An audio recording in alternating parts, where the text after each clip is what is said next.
ఓం శాంతి. ఈరోజు మురళి డేట్ 1/5/2026. బాబా చెప్తున్నారు, మధురమైన పిల్లలు, మీరు రావణుని మతంను అనుసరించి తండ్రిని గ్లాని చేశారు కనుక భారతదేశం గవ్వ సమానంగా అయింది. ఇప్పుడు వారిని గుర్తించి స్మృతి చేస్తే ధనవంతులుగా అవుతారు. ఈరోజు ప్రశ్న: మెట్ల చిత్రంలో ఏ అద్భుతమైన రహస్యం ఇమిడి ఉంది? జవాబు: అర్ధకల్పం భక్తి మార్గంలోని నృత్యము, అర్ధకల్పం జ్ఞాన మార్గ నృత్యము ఉంటుంది. ఎప్పుడు భక్తి నృత్యం ఉంటుందో అప్పుడు జ్ఞాన నృత్యం ఉండదు. జ్ఞాన నృత్యం ఉన్నప్పుడు భక్తి నృత్యం ఉండదు. అర్ధకల్పం రావణుని ప్రాలబ్ధం ఉంటుంది. అర్ధకల్పం పిల్లలైన మీరు బాబా నుండి లభించు ప్రాలబ్ధాన్ని అనుభవిస్తారు. ఈ గుహ్య రహస్యం మెట్ల చిత్రంలో ఇమిడి ఉంది. పాట: ఓం నమః శివాయ. ఓం శాంతి. భక్తి మార్గంలో చాలా భక్తి నృత్యం చేశారు, జ్ఞాన నృత్యం చేయలేదు. భక్తి నృత్యం ఉన్నప్పుడు జ్ఞాన నృత్యం ఉండదు. ఎప్పుడు జ్ఞాన నృత్యం ఉంటుందో అప్పుడు భక్తి నృత్యం ఉండదు. ఎందుకంటే భక్తి నృత్యం దిగే కళలోకి తీసుకెళ్తుంది. సత్యత్రేతాయుగాలలో భక్తి ఉండదు. భక్తి ద్వాపరం నుండి ప్రారంభమవుతుంది. ఎప్పుడు భక్తి ప్రారంభం అవుతుందో అప్పుడు జ్ఞాన ప్రాలబ్ధం పూర్తి అవుతుంది. తర్వాత దిగే కళలోకి వస్తారు. ఎలా దిగచారుతారో తండ్రి కూర్చుని అర్థం చేయిస్తారు. నేను కల్పకల్పం వచ్చి పిల్లలకు చెప్తాను. పిల్లలైన మీరు నన్ను చాలా గ్లాని చేశారు.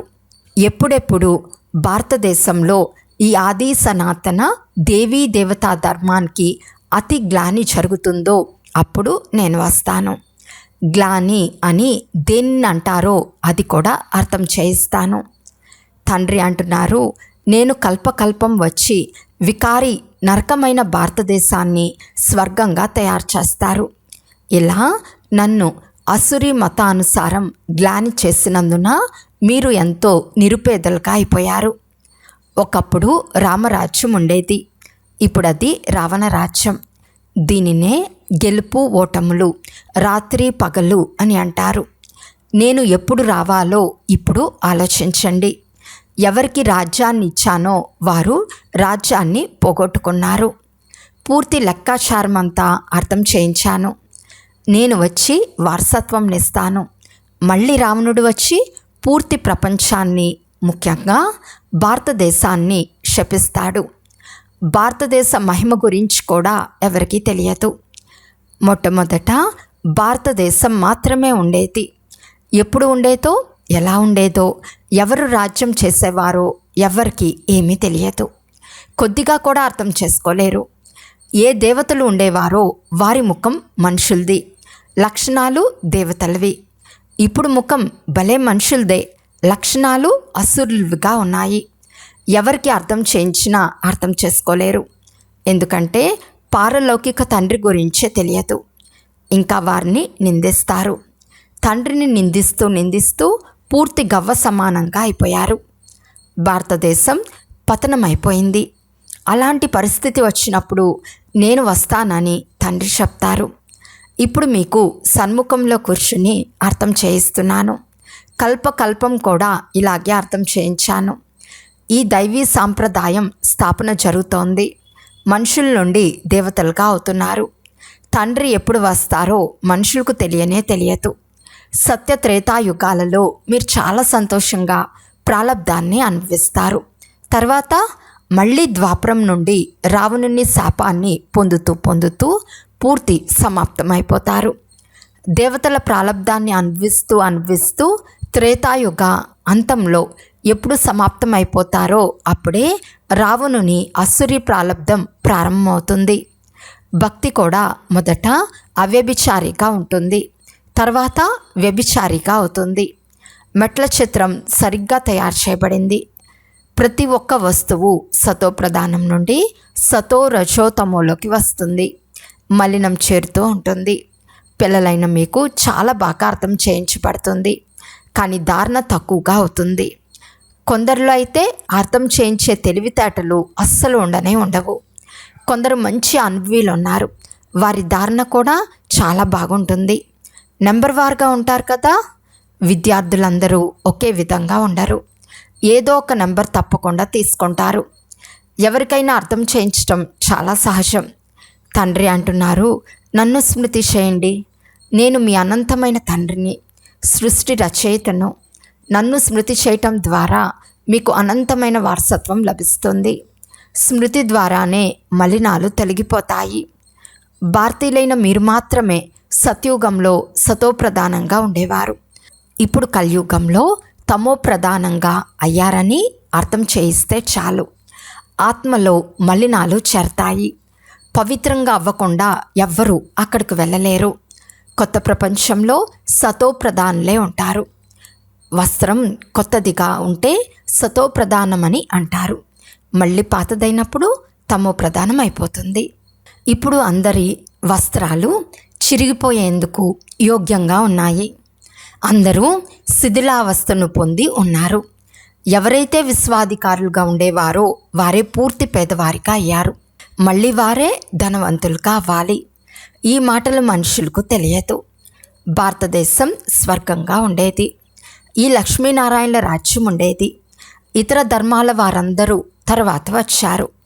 తండ్రి కూర్చుని మీకు సత్యమైన విషయాన్ని అర్థం చేయిస్తున్నారు. గీతకు ఎంత గౌరవం ఉందో చూడండి.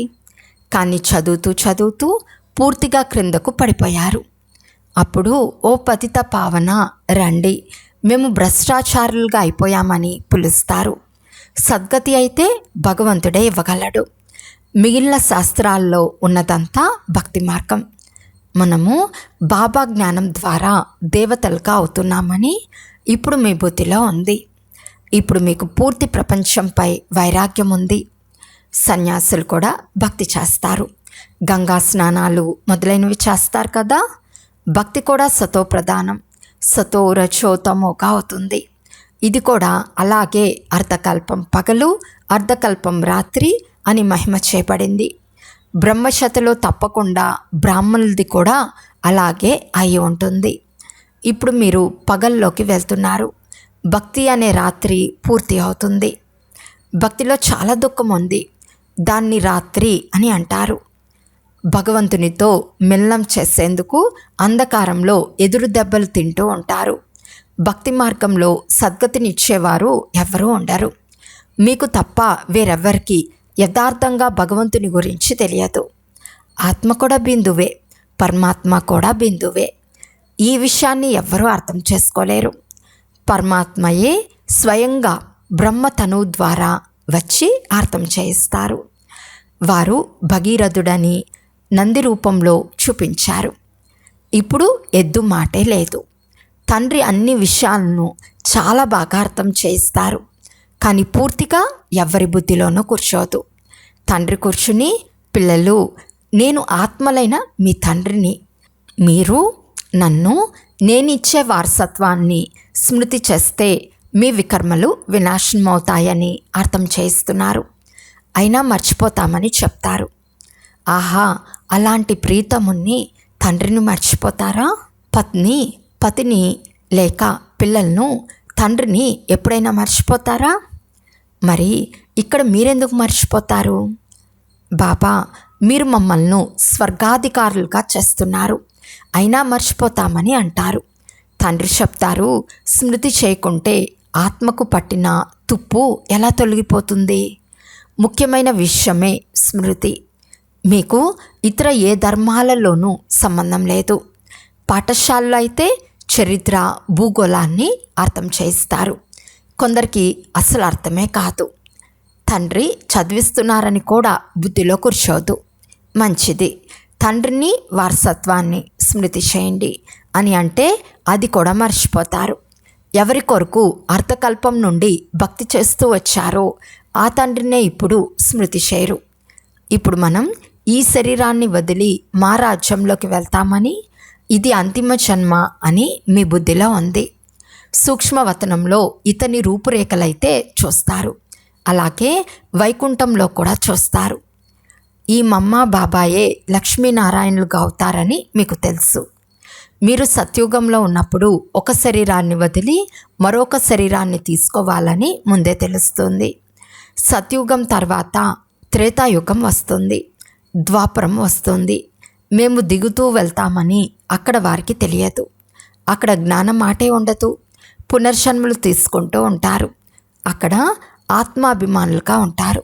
తర్వాత మళ్ళీ ఆత్మాభిమానుల నుండి దేహాభిమానులుగా అయిపోతారు. ఈ జ్ఞానం కేవలం బ్రాహ్మణులైన మీకు మాత్రమే ఉంది, వేరెవ్వరి వద్ద లేదు. ఇది జ్ఞానేశ్వరుడు జ్ఞానసాగర్లైన తండ్రే వినిపిస్తున్నారు. తప్పకుండా బ్రహ్మ సంతానమైన బ్రాహ్మణులకే వినిపిస్తారు. బ్రహ్మ సంతానం బ్రాహ్మణ సాంప్రదాయానికి చెందినవారు. మీకు వారికి రాత్రింబవలుకున్నంత వ్యత్యాసం ఉంది.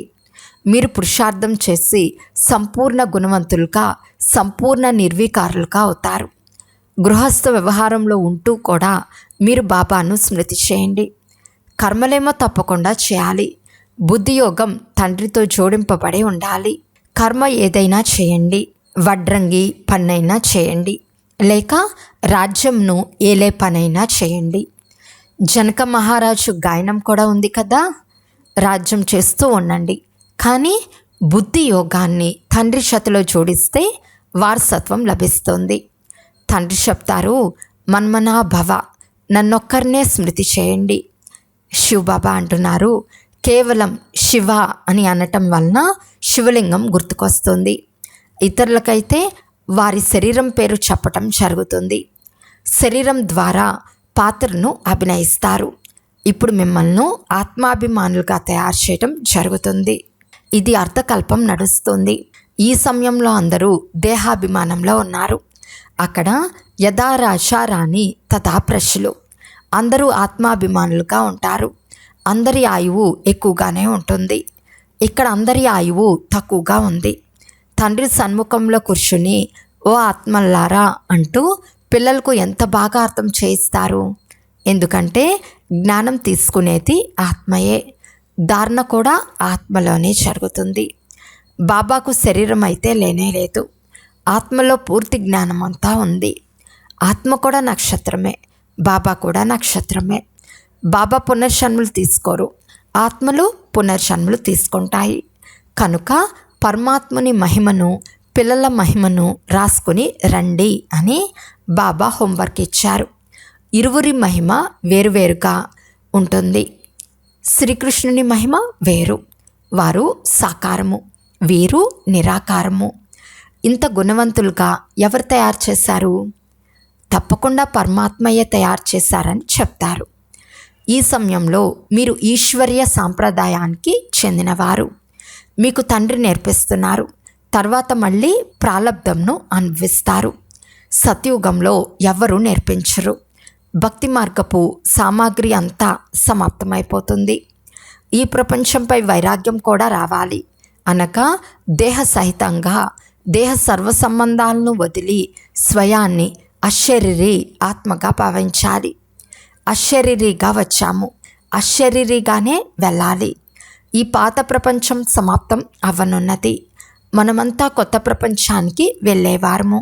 స్మృతి చేయు శ్రమను చేస్తూ ఉండండి. ఇందులోనే ఫెయిల్ అవుతారు, స్మృతి చేయరు. ఎవరైనా తెలుసుకునేందుకు వచ్చినప్పుడు వారికి కూడా నన్ను స్మృతి చేస్తున్నట్లయితే స్మృతి ద్వారా మీ మలినం తొలగిపోతుందని శివబాబా బ్రహ్మ ద్వారా చెప్తున్నారని అర్థం చేయించండి. మీరు విష్ణుపురానికి అధికారులుగా అవుతారని చెప్పాలి. విష్ణుపురమే స్వర్గం. కనుక సాధ్యమైనంత ఎక్కువగా తండ్రిని స్మృతి చేయండి.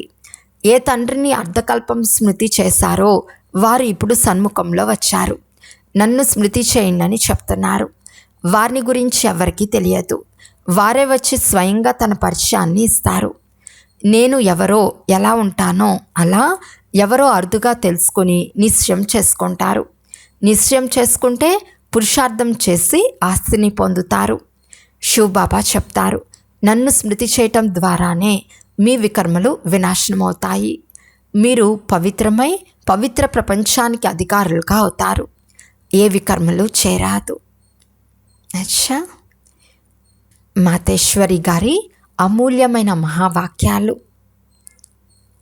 పైకి ఎక్కే కళ అంటే ఉన్నతమయ్యే కళ, మరియు క్రింద పడే కళకు ముఖ్యమైన మూలమేది. చాలామంది మనుషులు ఇంత పురుషార్థం చేసి జీవన్ముక్తి పదవిని పొందుకుంటాం కదా, మళ్ళీ అక్కడి నుండి క్రింద పడేందుకు కారణమేముంటుంది అని ప్రశ్నిస్తారు. భలే, మనం ఇది గెలుపు ఓటముల ఆట అని అంటాము. ఇందులో ఎక్కే కళ మరియు దిగే కళలు జరిగేందుకు ఏదో కారణం తప్పకుండా ఉంటుంది. ఆ కారణం ఆధారంపైనే ఈ ఆట నడుస్తుంది. ఎలాగైతే పురుషార్థం ద్వారా మనం పైకి ఎక్కుతున్నామో, అలా క్రింద పడేందుకు కూడా తప్పకుండా ఏదో కారణం ఉంటుంది. ఇప్పుడు అది కూడా ఏదో పెద్ద కారణం కాదు, చిన్న తప్పే. ఎలాగైతే పరమాత్మ నన్ను స్మృతి చేస్తే నేను మీకు ముక్తి, జీవన్ముక్తుల పదవిని ఇస్తానని చెప్తారో, అలా దేహాభిమానులుగా అయ్యి పరమాత్మను మర్చిపోయినప్పుడు క్రింద పడతారు. తర్వాత మళ్ళీ వామ మార్గంలోకి వెళ్ళిపోతారు. 5 వికారాలలో చిక్కుకున్నందున దుఃఖం అనుభవిస్తారు. ఇది మన దోషమే, రచయిత దోషం కాదు. సుఖం, దుఃఖం పరమాత్మనే ఇస్తారని జనులు ఏదైతే చెప్తారో అది పూర్తిగా తప్పు. తండ్రి సుఖాన్ని రచిస్తారు, కానీ దుఃఖాన్ని రచించడు. ఇకపోతే మనం శ్రేష్ఠ కర్మల ద్వారా సుఖంను అనుభవిస్తాము, భ్రష్ట కర్మలతో దుఃఖాన్ని అనుభవిస్తాము. మంచి కర్మల ఫలితం చెడు కర్మలకు దండన పరమాత్మ ద్వారా తప్పకుండా లభిస్తుంది. అంతేగాని సుఖము, దుఃఖము రెండూ పరమాత్మ ఇస్తారని కాదు. పరమాత్మ ఎక్కే కళలో మన చేతిలో ఉన్నాడు, క్రింద పడేసేది మాయ. సాధారణంగా కూడా ఎవరి సహాయాన్ని లేక తోడును ఆయన సుఖం కొరకే తీసుకుంటాము. దుఃఖంను అనుభవించేందుకు ఎవరు ఇతరుల సహాయాన్ని, తోడును తీసుకోరు. ఇకపోతే ఎటువంటి కర్మలు చేస్తామో అటువంటి ఫలం లభిస్తుంది. కనుక ఈ డ్రామాలో సుఖ దుఃఖాల ఆట మన కర్మలపైనే తయారైంది. కానీ తుచ్చబుద్ధి గల మనుషులకు ఈ రహస్యం తెలియదు. అచ్చా, ఓం శాంతి. మధురాతి మధురమైన అపురూపమైన పిల్లలకు మాతాపిత బాప్దాదాల ప్రియ స్మృతులు మరియు గుడ్ మార్నింగ్. ఆత్మిక పిల్లలకు ఆత్మిక తండ్రి నమస్తే. ఆత్మిక తండ్రికి ఆత్మిక పిల్లల యొక్క ప్రియ స్మృతులు మరియు నమస్తే, నమస్తే, నమస్తే. ధారణ కొరకు ముఖ్య సారము. ఫస్ట్ పాయింట్, పురుషార్థం చేసి సంపూర్ణ గుణవంతులుగా అవ్వాలి. కర్మ ఏదైనా తండ్రి స్మృతిలో ఉంటూ చేయాలి, ఏ వికర్మలు చేయరాదు. సెకండ్ పాయింట్, ఈ పాత వస్త్రం శిథిల అవస్థలో ఉంది, దీనిపై మమకారాన్ని తొలగించి వేయాలి. ఆత్మను సతోప్రధానంగా చేసుకునే పూర్తి పురుషార్థం చేయాలి. ఈరోజు వరదానము. సదా అతీంద్రియ సుఖాన్ని అనుభూతి చేసే స్థిరమైన అఖండమైన స్వరాజ్య అధికారి భవ. ఏ పిల్లలైతే సంగం యుగంలో అతీంద్రియ సుఖం యొక్క వారసత్వాన్ని సదాకాలం కొరకు ప్రాప్తి చేసుకుంటారో, అనగా ఎవరికైతే తండ్రి విల్లుపై పూర్తి అధికారం ఉంటుందో వారు విల్ పవర్ గలవారిగా ఉంటారు. వారికి స్థిరమైన అఖండమైన అతీంద్రియ సుఖం యొక్క అనుభవం అవుతుంది. ఇటువంటి వారసులు అనగా సంపూర్ణ వారసత్వానికి అధికారులే. భవిష్యత్తులో స్థిరమైన అఖండమైన స్వరాజ్యం యొక్క అధికారాన్ని ప్రాప్తి చేసుకుంటారు. స్లోగన్: ఎక్కడైతే నాది వస్తుందో అక్కడ బుద్ధి తిరుగుతూ అంటే అస్థిరంగా ఉంటుంది. అవ్యక్త సూచన: సదా అచల్ అడోల్ ఏకరస స్థితిని అనుభవం చేయండి.